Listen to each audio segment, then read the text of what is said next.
نہایت ہی واجب الاحترام میرے بزرگوں، دوستوں اور بھائیوں، گزشتہ جمعۃ المبارک کے موقع پر بھی حضور پیران پیر دستگیر محبوب سبحانی قطب ربانی شہباز لامکانی حضرت سیدنا شیخ عبد القادر جیلانی الحسنی والحسینی رضی اللہ تعالیٰ عنہ آپ کی بارگاہ میں ہدیہ عقیدت پیش کیا اور آپ کے حوالے سے آپ کا ذکر جمیل کر کے میں نے اپنی خوش بختی کا سامان کیا۔ حضرات ذی وقار، یہ دنیا ہے اور دنیا دارالعمل ہے۔ ہمارے یہاں ایک غلط نظریہ پایا جاتا ہے کہ شاید جو بندہ اللہ والا ہو جاتا ہے اس پہ تو کوئی مشکل نہیں آ سکتی، اس کے لیے کوئی امتحان نہیں ہے، سارے مسائل سے وہ پاک ہے، مبرہ ہے، اور دنیا کے لحاظ سے عام انسانوں سے ہٹ کر اس کے لیے کوئی ایک الگ قسم کی دنیا ہوتی ہے۔ تو یہاں میں عرض کرنا چاہتا ہوں کہ اللہ رب العزت کے جتنے بھی پیارے اور محبوب بندے اس دنیا میں تشریف لائے، ان سب کو اس دنیا میں آزمایا گیا، آزمائشوں سے دوچار ہوئے، تکالیفیں اٹھائیں، مصائب برداشت کیے، اور پھر اللہ رب العزت نے ان کے درجات کو بلند فرمایا، ان کو عظمت بھی ملی، شان بھی ملی، اور جتنا امتحان تھا اتنا ہی بڑا نتیجہ ان کو ملا، جتنی زیادہ مشکلات تھیں اتنا ہی زیادہ مقام اور مرتبہ ملا۔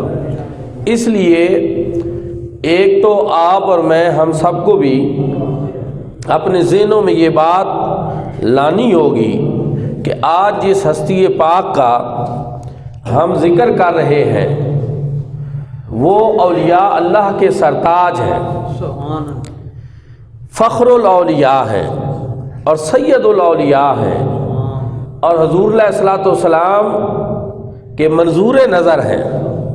حضرت مولا علی شیر خدا کرم اللہ وجہہ کے لاڈلے فرزند ہیں، لیکن اس سب کچھ کے باوجود جو ہے اس دنیا کے سلسلوں میں ان کا جو عملی نمونہ ہمارے سامنے ہے اور آپ کی جو سیرت ہمارے سامنے ہے وہ یہی ہے کہ پہلے آپ نے بھی تکالیف اٹھائیں، مصائب برداشت کیے، اور جد و جہد کی، عمل کیا، اور پھر اللہ رب العزت نے آپ کو وہ بلند مرتبہ اور وہ شان عطا فرمائی جو اولیاء اللہ میں سے بھی بہت کم سو کو نصیب ہو سکی۔ دنیا میں مشقت کے بغیر کسی کو بھی چارہ نہیں ہے، نامی کوئی بغیر مشقت نہیں ہوا، 100 بار عقیق کٹا تب نگی ہوا۔ حضرت سیدنا غوث العظم عبد القادر جیلانی وہ ہستی پاک ہیں، مادرزاد ولی ہے، پیدائش سے قبل بشارات ہو رہی ہیں، اور آپ کو خود بھی ایسے اشارے ہو رہے تھے جن سے آپ کو معلوم ہو رہا تھا کہ میں دنیا میں کسی خاص مقصد کے لیے آیا ہوں۔ ایک دن آپ بچوں کے ساتھ کھیل رہے تھے، غیب سے آواز آئی، عبد القادر تیرا کام یہ نہیں ہے۔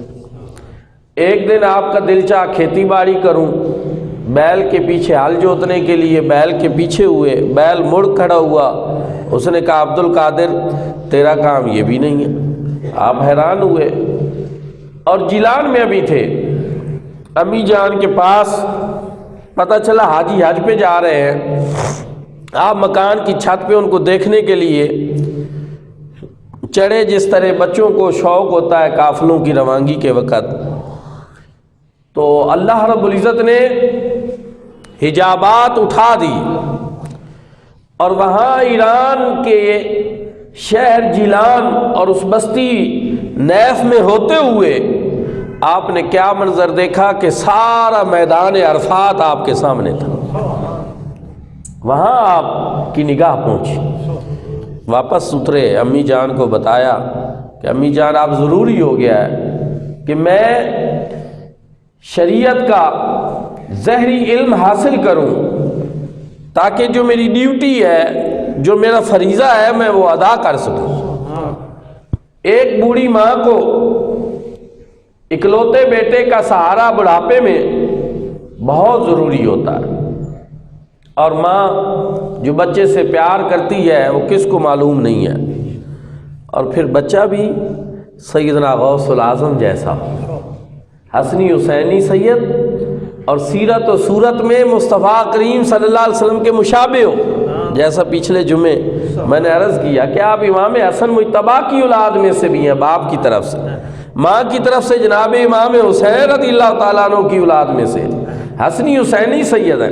ایسا شہزادہ بیٹا ہو اور اس کی ادائیں دل لبھانے والی ہوں اور عند اللہ بھی اس کا بڑا مقام اور مرتبہ ہو، تو پھر ماں کی محبت کی شدت وہ کس قدر ہوگی۔ لیکن اس کے باوجود آپ نے ارشاد فرمایا کہ جاؤ بیٹا اللہ کے دین کا علم حاصل کرو، اب ہو سکتا ہے کہ تمہاری اور میری ملاقات جو ہے وہ میدان معاشر میں ہو۔ اور ساتھ کوئی دینار بھی دیے، سلائی کر دیے، کیونکہ اس دور میں بھی سفر ایسے ہوتے تھے کہ راستے میں ضائع ہونے کا خدشہ تھا، چور ڈاکو تو ویسے بھی ہوتے تھے۔ تو راستے میں یہی ہوا، ڈاکوؤں کے گروہ سے آمنا سامنا ہوا، انہوں نے سارے قافلے کو لوٹا۔ ایک ڈاکو آپ کے پاس بھی آیا، کہا آپ کے پاس کچھ ہے؟ جی میرے پاس ہے۔ کیا ہے؟ میرے پاس دینار ہے۔ کدھر ہے؟ ادھر سلائیوں پہ ہوئی۔ وہ لے کر اپنے سردار کے پاس گیا۔ یہ ایک غیر معمولی بات تھی، روٹین سے ہٹ کر تھی کہ اس موقع پر لوگ اپنا مال اور اسباب چھپاتے ہیں۔ آپ بتا رہے، سردار کے پاس گئے، اس نے پوچھا جی آپ کے پاس کچھ ہے؟ جی ہے۔ کیا ہے؟ یہ 40 دینار ہیں جو ادھر سلائی ہوئے۔ آپ نے چھپائے کیوں نہیں؟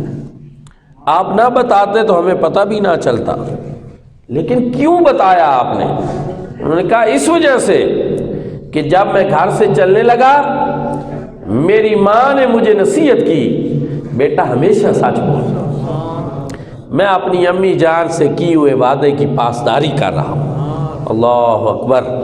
دیکھیں، ماں کوئی قریب پاس کھڑی ہے، وہ تو دور ہے، لیکن ماں کا دل میں صحیح احترام اسی کو کہتے ہیں کہ ایک بات ہوئی ان سے اور انہوں نے نصیحت کی، انہوں نے کہا میری امی جان نے مجھ سے وعدہ لیا بیٹا ہمیشہ سچ بولنا، میں اپنی ماں سے کیے ہوئے وعدے کو نبھا رہا ہوں۔ جب حضور سیدنا غوث العظم جیسی ہستی ہو اور پھر اس طرح کا ان کا کردار سامنے آئے تو اس کے اثرات بھی مرتب ہوتے ہیں۔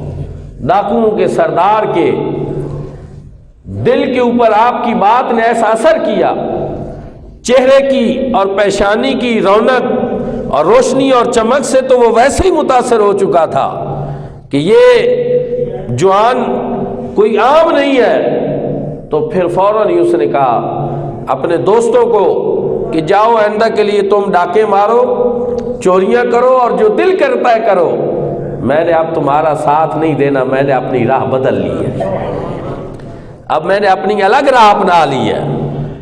تو اس کے دوستوں نے کہا نہیں جناب، اب ایسا بھی نہیں ہوگا، جب ہم غلط کام کرتے تھے، چوریاں کرتے تھے، ڈاکے مارتے تھے، تو اس وقت ہم نے آپ کو اپنا سردار بنایا ہوا تھا، یہ نہیں کہ اب نیکی کی راہ پہ جا رہے ہو تو الگ الگ جا رہے ہو۔ اب اس راستے پہ بھی اس راہ وفا اور راہ محبت اور راہ ہدایت میں بھی تم ہمارے سردار۔ پورا گروہ طیب ہو گیا آپ کے دست حق پرست کے اوپر، اور اس طرح ساتھ ساتھ کرامات کا ظہور بھی ہو رہا ہے، یہ سلسلہ چل رہا ہے۔ لیکن آپ بغداد کے مدرسہ نظامیہ میں پہنچے، وہاں اتفاق یہ ہوا کہ قحط سالی شروع ہو گئی۔ ادھر آپ پہنچے، ادھر قحط سالی، کھانے پینے کو کچھ نہیں ملتا تھا۔ آپ فرماتے میں نے 1 سال درختوں کے پتے کھائے اور پانی پی کر گزارا کیا۔ پھر فرماتے 1 سال ایسا آیا کہ میں نے صرف پانی پیا، اور 1 سال ایسا آیا کہ نہ کچھ کھانے کو ملا اور نہ کچھ پینے کو ملا۔ اب یہاں ایک بات اور ہے کہ بعض لوگ جو ہیں وہ یہ سمجھتے ہیں کہ ایسے کیسے ممکن ہے کہ ایک بندہ اس طرح کھائے پیے بغیر اتنا لمبا عرصہ گزار لے، چونکہ آج کل کے ذہن جو ہیں وہ زہری بات کو دیکھتے ہیں کہ کیسے ممکن ہے۔ سائنس، ڈاکٹر، سارے لوگ کہتے ہیں ممکن نہیں ہے، کھائے پیے بغیر ایک بندہ زیادہ سے زیادہ 7 دن تک زندہ رہ سکتا ہے، اس سے زیادہ ممکن نہیں ہے۔ تو ان کو تو مر جانا چاہیے تھا، آپ کہتے ہیں 1 سال نہ کچھ کھایا ہے اور نہ کچھ پیا ہے۔ تو یاد رکھیں اس فانی وجود کو جب اللہ رب العزت کی محبت میں ختم کر دیا جائے، مٹا دیا جائے، اور اپنے آپ کو مشاہدہ حق میں مستغرق کر دیا جائے، تو پھر ایک ایسا مقام بھی آ جاتا ہے کہ اس وجود کے لیے وہ جو زہری معاملات ہوتے ہیں، غذا، کھانا اور اس طرح کی چیزوں کے، پھر ان کی ضرورت نہیں پڑتی۔ پھر اس کی غذا جو ہے یہ بدن زہری بشری یہ نورانیت کے ایسے پیکر میں ڈھل جاتا ہے کہ پھر اس کی غذا بھی نور کی ہو جاتی ہے، رب تعالیٰ کے انوار و تجلیات ہو جاتے ہیں۔ جیسا کہ حضور علیہ الصلوۃ والسلام نے صوم وصال کے روزے رکھے تو صحابہ کرام نے بھی رکھے، کچھ دنوں بعد وہ نڈھال ہونا شروع ہوئے تو حضور علیہ الصلوۃ والسلام نے فرمایا کہ ایکم مثلی، تم میں سے کون ہے میری مثل؟ ہوا یطعمنی و یسقینی، میرا رب مجھے کھلاتا بھی ہے اور پلاتا بھی۔ اب روزے سے بھی ہیں لیکن کھا اور پی کیا چیز رہے ہیں؟ وہ انوار و تجلیات کی غذا ہے، وہ مشاہدہ حق کا سلسلہ ہے، اور وہ ایک الگ جہان ہے۔ اور اہل علم اور عرفاء اور صوفیاء اور اہل نظر ان باتوں کو سمجھتے ہیں، یہ عاموں کے سمجھنے کے لیے تو یہ چیزیں نہیں ہیں بہرحال، لیکن یہ میں نے مثال اس لیے سیرت نبوی سے دے دی تاکہ آپ کو سمجھ آ جائے کہ واقعی ایسا بھی ہوتا ہے کہ جب انسان اللہ رب العزت کی ذات میں مکمل فنا ہو جاتا ہے تو پھر اس کو اس دنیا میں رہتے ہوئے بھی اس طرح کے زہری سلسلوں کی ضرورت نہیں پڑتی۔ آپ کا نفس آپ کو کہہ رہا تھا الجو الجو الجو، مجھے بھوک لگی ہے، مجھے کھانا کھلاؤ۔ اور میں ایک بات یہاں اور بیان کرتا ہوں کہ آپ کے والد کا نام ہے ابو صالح موسیٰ جنگی دوست رحمۃ اللہ تعالی۔ تو یہ جنگی دوست جو ہے نا، یہ لقب ان کا اس وجہ سے پڑا کہ وہ اپنے نفس کے ساتھ ہمیشہ جنگ میں رہتے تھے، آپ کے والد گرامی۔ تو پھر رجال غیب میں سے ایک رجال الغیب نے آپ کو بتایا کہ آپ کے دل کو اللہ رب العزت نے جنگی قرار دیا ہے، آپ کے نفس کشی کے لیے جو آپ فکر کرتے ہیں اس کو جنگی قرار دیا ہے، جو آپ محاسبہ نفس کرتے ہیں اس کو، اور آپ کے دل کو اپنا دوست قرار دیا۔ یہ وجہ بیان کی گئی کہ جنگی دوست ہونے کی، کہ نفس کشی میں آپ اس مقام پر آپ کے والد گرامی بھی تھے، دل کی بات نہیں مانتے تھے کہ جو جی میں آیا وہ کرتے چلے جائیں۔ تو حضور سیدنا غوث العظم آپ بھی اپنے نفس کو کہہ رہے تھے میں نے تجھے کھانا نہیں کھلانا، میں نے پانی نہیں پلانا، اس وقت تک جب تک کہ اللہ پاک تجھے خود ہی کھلا پلا دے۔ ٹھیک ہے، وہ کھلا دے وہ پلا دے تو ٹھیک ہے، میں نے تجھے نہیں کھانا کھلانا، نہیں پانی پلانا۔ پاس سے اپنے وقت کے عارف کامل اور ایک بہت بڑی ہستی قاضی ابو سعید مخرمی جن کو مخزومی بھی بعض کتابوں میں لکھا گیا، وہ آپ کے پاس سے گزرے، صاحب کشف تھے، اہل اللہ، لوگوں کے دلوں کے احوال اور باطنی چیزوں کو پہچان لیتے ہیں۔ انہوں نے اپنے کشف سے دیکھا کہ کیا یہ نوجوان ہے ماشاءاللہ کہ جو اپنے نفس کے ساتھ جنگ کر رہا ہے، اس کا دل کرتا ہے کہ کھانا کھلایا جائے، بھوک لگی ہے اس کو، یہ کہتا ہے میں نے تجھے نہیں کھلانا، رب تعالیٰ کوئی آپ انتظام کر دے تو ٹھیک، تجھے رب کھلا دے تو ٹھیک ہے، میں نے نہیں کھلانا۔ جب یہ بات انہوں نے اپنے کشف کے ذریعے معلوم کی تو آگے بڑھے، آپ کو سینے سے لگایا اور اٹھا کر اپنے گھر لے گئے، وہاں آپ کو اپنے ہاتھ سے آپ کے منہ میں لقمہ ڈالا، کھانا کھلایا۔ وہ جو ان کے دل کی بات، جو دل سے ایک آپ نے وعدہ کر رکھا تھا کہ میں نے تجھے نہیں کھلانا، تو انہوں نے بھی کہا کہ یہ نہیں کہ کھانا پیش کر دیں اور یہ خود کھائیں، نہیں، انہوں نے اپنے ہاتھ سے لقمہ آپ کے منہ میں ڈالا کہ ٹھیک ہے، ان کا اگر یہ بات ہے تو ہم اس بات کو بھی پورا کرتے ہیں۔ پھر آپ کو خرقہ خلافت بھی عطا فرمایا اور ساتھ اپنی بیٹی بھی آپ کے عقد میں دے دی۔ دوستان ذوالفقار وہ حضور سیدنا غوث العظم عبد القادر جیلانی کہ آپ ابھی دور طالب علمی میں ہیں، اساتذہ کے پاس ظاہری طور پر علم پڑھ رہے ہیں، لیکن فاقہ مستی ہے، پریشانیاں ہیں، مشکلات ہیں اور مصائب ہیں۔ جب آپ گھبراتے، آپ قرآن کی اسی آیت کا ورد کرتے جو میں نے خطبہ میں پڑھی، فَإِنَّ مَعَ الْعُسْرِ يُسْرًا إِنَّ مَعَ الْعُسْرِ يُسْرًا، کہ بے شک ہر تنگی کے بعد آسانی ہے، ہر تنگی کے بعد آسانی ہے۔ آج آپ دیکھیں عدم برداشت کا دور ہے اور لوگ چھوٹی چھوٹی باتوں پہ نا اپنا دل توڑ دیتے ہیں، اور قرآن میں اس طرح کی جو باتیں ہیں ان پہ غور نہیں کرتے کہ رب تعالیٰ نے فرمایا کہ اگر تمہیں کوئی مصیبت آئے، تنگی آئے تو پریشان ہونے کی ضرورت نہیں، اس تنگی کے بعد ہی ہم نے ایک آسانی بھی رکھی ہے۔ اب جو طالب علم اپنے آپ کو پڑھنے کی عمر میں تھکائے، محنت کرے، جد و جہد کرے، تو کیا آپ دیکھتے نہیں کہ اس کے بعد کی زندگی سنور جاتی ہے؟ مشکلات آتی ہیں لیکن بعد میں زندگی سنور جاتی ہے۔ لیکن جو اپنا ارادہ یہ بنا لے کہ نہیں میں نے عیاشی میں زندگی گزارنی ہے، تو اس کا انجام بھی آپ لوگوں کو پتہ ہے۔ قرآن اپنا وعدہ پورا کرتا ہے، فَإِنَّ مَعَ الْعُسْرِ يُسْرًا إِنَّ مَعَ الْعُسْرِ يُسْرًا۔ آپ بھی یہی آیت کریمہ ورد زبان رکھتے تھے کہ بے شک ہر تنگی کے بعد آسانی ہے، ہر تنگی کے بعد آسانی ہے۔ اور اللہ رب العزت نے پھر آپ کو یہ مقام اور مرتبہ بھی دکھایا کہ جتنے مصائب، تکلیفیں، مشکلات آپ نے برداشت کی، رب تعالیٰ نے ان کے بدلے میں آپ کو بلند پایا مقام عطا فرمایا۔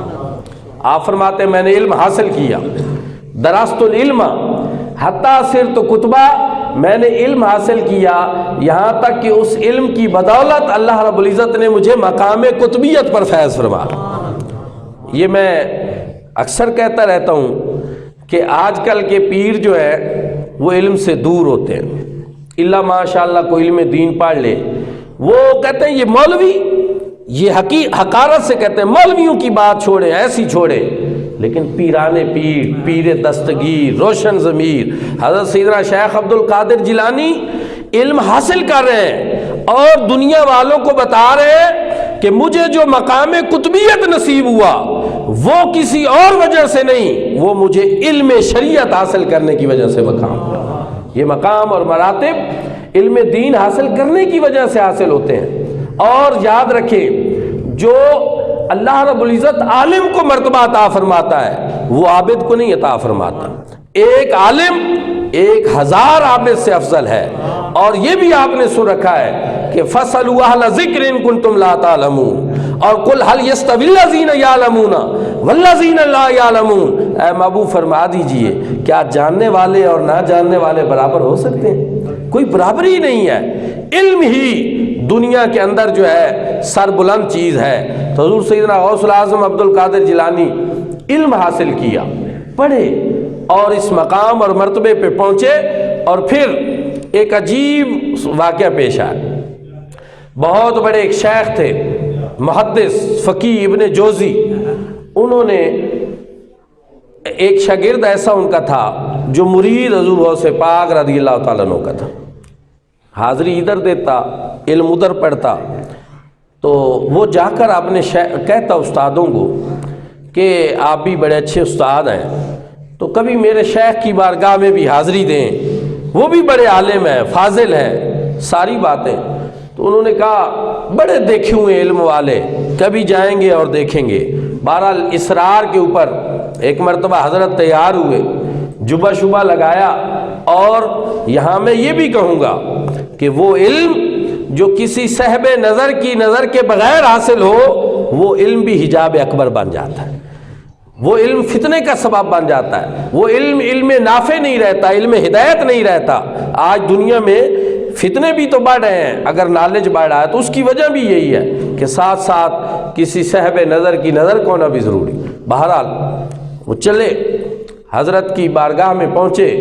حضور سیدنا غوث العظم عبد القادر جیلانی ہفتہ میں 2 دن عوام کے لیے واعظ فرماتے تھے، باقی دن صبح بھی پڑھاتے تھے، ظہر کے بعد بھی پڑھاتے تھے۔ 30 سال آپ نے مسلسل مسند تدریس کے اوپر بیٹھ کر علم دین پڑھائے۔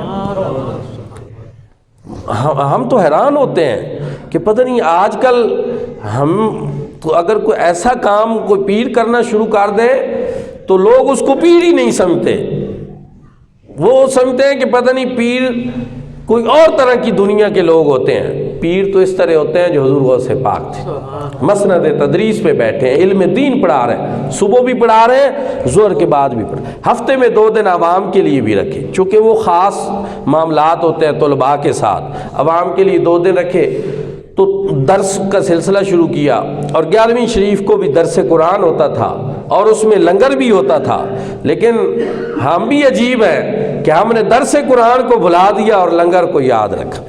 11ویں شریف کے لنگر میں آج بھی ہم زیادہ پرجوش طریقے سے حصہ ڈالتے ہیں، لیکن جو آپ کے درس قرآن کا سلسلہ تھا اس کی اہمیت اب وہ نہیں رہی۔ حالانکہ درس قرآن بھی ہوتا تھا، بعد میں لنگر بھی ہوتا تھا، اور اس کا طریقہ کار یہ تھا کہ قاری صاحب پہلے قرآن کی 1 آیت کریمہ تلاوت کرتے، یا 2 آیات یا 3 آیات زیادہ سے زیادہ، بس پھر آپ ان کی تفسیر بیان کرتے، 1 آیت کی تفسیر، پھر دوسری تیسری۔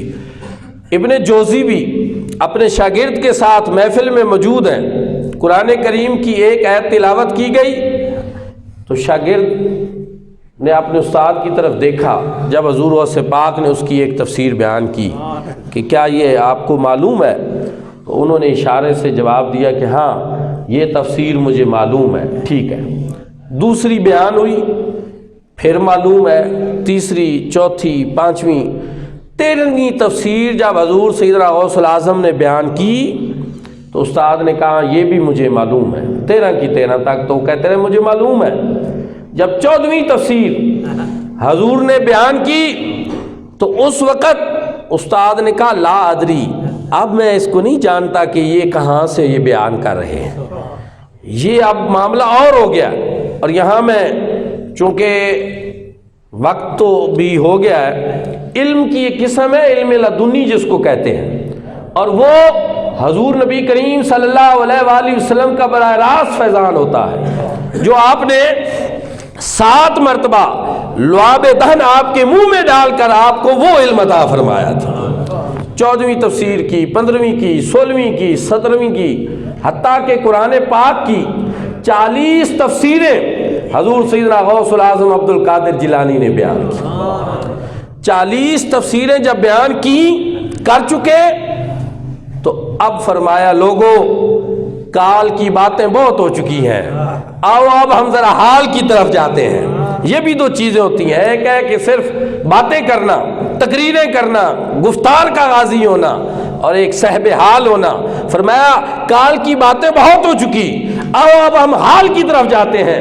یہ کہہ کر آپ ذکر کرواتے تھے لا الہ الا اللہ، اور جب آپ نے ضرب لگائی تو پھر سما یہ بنا کہ سارے کا سارا مجمع مست و بے خود ہو گیا، کسی کو ہوش نہیں رہا۔ اور سب سے پہلے آگے بڑھ کر جس نے اپنا جبہ تار کر دیا وہ کوئی اور نہیں، وہ اپنے وقت کے بہت بڑے محدث، مفسر اور فقیہ وہ ابن جوزی تھے۔ اور بے ہوش ہوئے پڑے تھے۔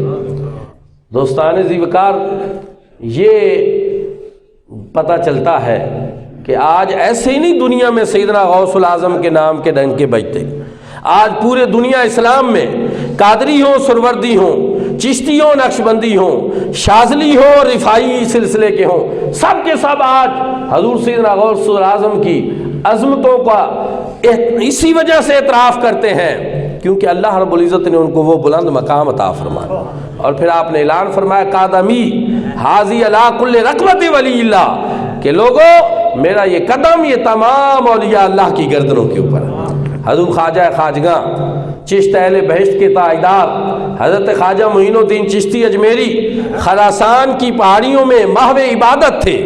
خراسان دیکھیں اور پھر بغداد دیکھیں، وہاں سے انہوں نے سنا، یہاں ہی گردن جھکا دی اور کہا بل علی راسی وینی، صرف ہماری گردنوں کے اوپر نہیں، ہمارے ساروں آنکھوں کے اوپر آپ کا قدم۔ جب یہ حضرت خواجہ خواجگاں نے ادھر بیان کیا، حضور غوث پاک نے بغداد کے منبر پہ بیٹھ کر ہی وہاں ارشاد فرمایا، آج غیاث الدین کے بیٹے نے، حضرت خواجہ معین الدین چشتی اجمیری کے والد گرامی کا اسم گرامی ہے، آج غیاث الدین کے بیٹے نے اتنی تواضع کی ہے، اتنی عاجزی انکساری کی ہے کہ اس کے بدولت ہم نے ان کو ہندوستان کی بادشاہ عطا فرمایا، ہندوستان کی روحانی دنیا کا آپ کو بادشاہ بنا دیا۔ تو دوستان ذی وقار، یہ وہ ہستیاں ہیں، اللہ کے وہ محبوب اور مقبول بندے ہیں، یہ وہ نفوس قدسیاں ہیں جن کو اللہ رب العزت نے علم ظاہر بھی دیا، علم باطن بھی دیا، علم شریعت بھی دیا، علم طریقت بھی دیا، اور انہوں نے آگے لوگوں کو گمراہ جو ہو رہے تھے ان کو ہدایت کی طرف گامزن کیا۔ اللہ رب العزت کی بارگاہ میں یہ دعا ہے کہ رب تعالی ہمیں بھی اپنے محبوب اور مقبول بندوں کے نقش قدم پہ چلنے کی توفیق عطا فرمائے۔